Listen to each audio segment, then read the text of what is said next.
আজকে সকালে আমি দোকান খুলতে আসিনি, বাবাই দোকান খুলে বসেছিল। সেজন্য আমি আর অত হেডেকও নিইনি, আর দোকানেও আসিনি। কিছুক্ষণ পর বাবা ডেকে বলল যে প্যাকেট মুড়ির তারে খদ্দের ফেরত যাচ্ছে। তাই আর কি, খদ্দের ফেরত গেলে আমারও ভালো লাগে না। তাড়াতাড়ি করে আমি প্যাকেট মুড়ি আনতে চলে গেলাম মুড়ি কারখানায়। কিন্তু সেখানে গিয়ে মুড়ি কারখানার লোকটা বলে যে মুড়ির প্যাকেট হয়নি, কয়েকদিন ধরে মুড়িও হয়নি, আর এত গরমের কারণে মুড়ি কারখানায় যারা কাজ করে তারা আসছে না। সেই জন্য চিন্তা ভাবনা করে লুজ মুড়ি নিয়ে চলে এলাম বাড়িতে। বাড়িতে এসে প্যাকেট করতে বসে পড়লাম। আর এইসব মেশিনপত্র কিনে রাখার কারণ হচ্ছে, এই যখন মুড়ির কারখানায় মুড়ি পায় না তখন এমার্জেন্সিভাবে প্যাকেটটা করা, যাতে খদ্দেরগুলো না ফেরত যায়, সেই হিসাবেই মুড়িটা করা। আর অনেক দিনই থাকে না, প্রায় কলকারখানায় যখন কারখানায় পায় না তো প্রায় 10 দিন 15 দিন পায় না।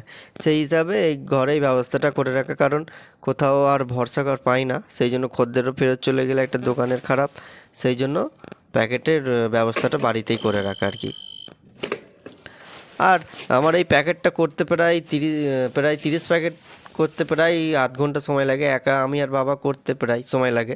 আর যেহেতু আমরা প্যাকেট করি না, তো তাই অতটাও এক্সপিরিয়েন্স নেই প্যাকেট করার। সেই জন্য কোনো রকম একটু শিখেছি করে করে, প্যাকেট করে করে। তাই আর কি, অতটাও এক্সপিরিয়েন্স হয়নি যে তাড়াতাড়ি করবো। যারা করে তারা জানে কতটা তাদের এক্সপিরিয়েন্স, কিন্তু আমরা অতটা মানে হপ্তায় করি না, যখন পাই না তখনই করি। সেজন্য অতটা আমার এক্সপিরিয়েন্স হয়নি এখনও তাড়াতাড়ি করে মুড়ির করা। বন্ধুরা, আমার মুড়ি প্রায় করা কমপ্লিট হয়ে গেছে, প্রায় 30 প্যাকেটের মতো হয়েছে। আর আমি এখানের ভিডিওটা এখান পর্যন্তই শেষ করছি। যদি ভিডিওটা ভালো লাগে প্লিজ শেয়ার করে দেবেন।